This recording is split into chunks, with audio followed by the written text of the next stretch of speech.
gonna make some pesto? Yes, with walnuts and olive oil. And why walnuts?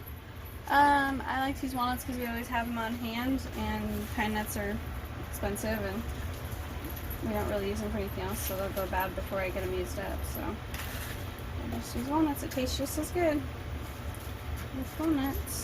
All right, peel some garlic, and then slice up a lemon, and salt and pepper.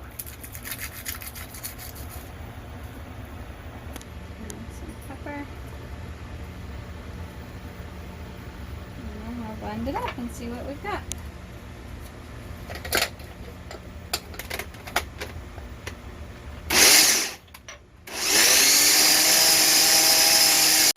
All right, dry off your freshly washed basil leaves.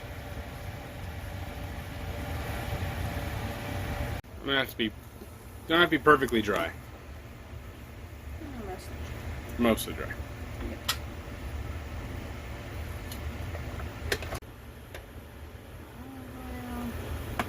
And a spatula.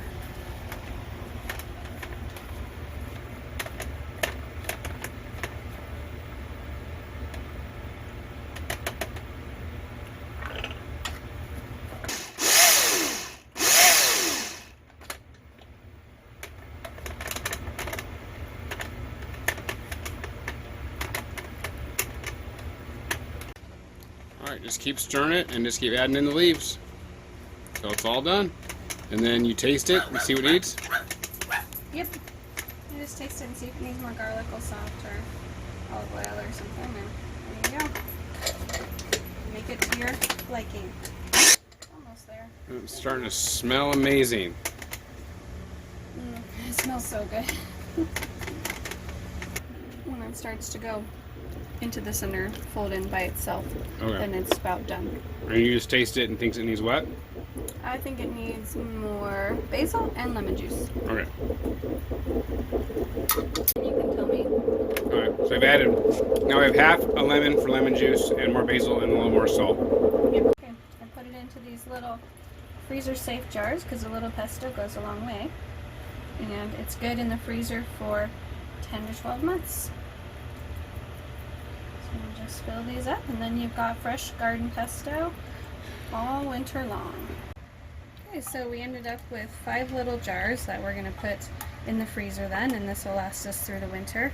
It's made with purple basil, which gives it a more mottled color instead of the bright green, but we like the Thai purple basil, so if you can get over that, it's delicious.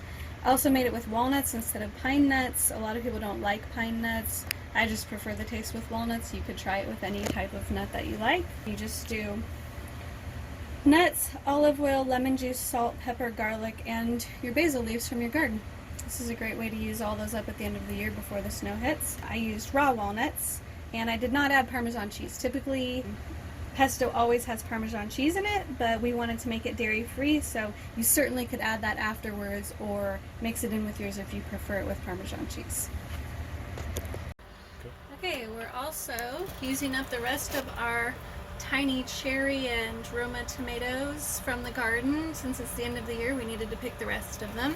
And since we can't eat that many, we decided to make sun-dried tomatoes, or in this case, oven-roasted tomatoes, that we will put in a bag and put in the freezer to be taken out and eaten throughout the winter. Turn your oven to 220 degrees and roast them for 5 to 6 hours, depending on the size of them, until they're dehydrated the way that you want.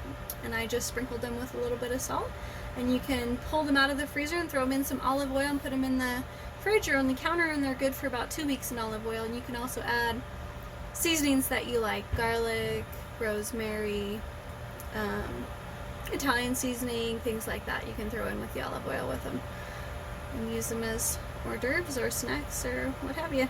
These have been in the oven for about 3 hours so far, so we've got another hour or 2 to go on them. They're all done. They taste amazing. They're really good. It's like tomato chips. Good way to save those extra vegetables.